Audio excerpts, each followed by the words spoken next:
আমরা দুর্গা পূজা করেছি সবাই, না? মায়ের পূজা করেছি। কখন করেছি মনে আছে? আশ্বিন মাসের শুক্লপক্ষের অষ্টমী, নবমী এরকম শুরু হয়েছে, সপ্তমী। তো নবমী তিথিতে কী হয়েছে? মহিষাসুর বধ হয়েছিল নবমী তিথিতে। সে আশ্বিন মাসের শুক্লপক্ষের নবমী তিথিতে মহিষাসুর বধ হয়েছে।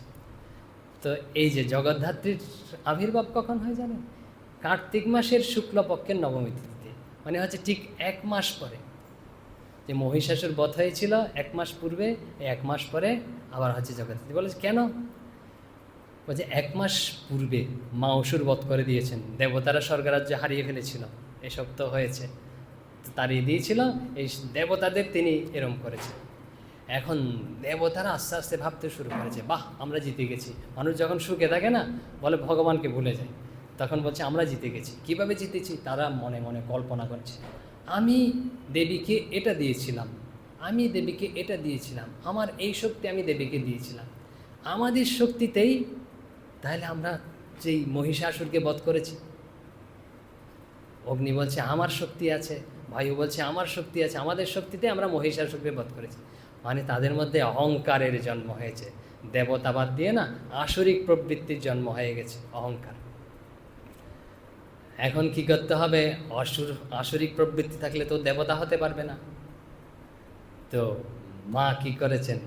তাদের শিক্ষা দেওয়ার জন্য এই তিথিতে আবার করিন্দ্রাসুর বধ করেছে। কিভাবে?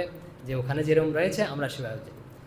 তো মা তাদের ইন্দ্রিয়ের গোচর হয়েছে, দেবতাদের ইন্দ্রিয়ের গোচর। ইন্দ্রিয় মানে দেখতে পাচ্ছে কিছু একটা, মানে হচ্ছে যক্ষ রূপে। যক্ষ মানে হচ্ছে দেবজনী, কিছু একটা দেখতে পাচ্ছে, কিন্তু পরিষ্কার দেখতে পাচ্ছে না। অন্ধকারে যেমন আমরা দেখি না, সেরকম পরিষ্কার দেখতে পাচ্ছে না। কিছু একটা দেখতে পাচ্ছে, কিন্তু কে চিনতে পারছে না। তা আমরা কি জিজ্ঞেস করি? যে কে ওখানে দাঁড়িয়ে আছে?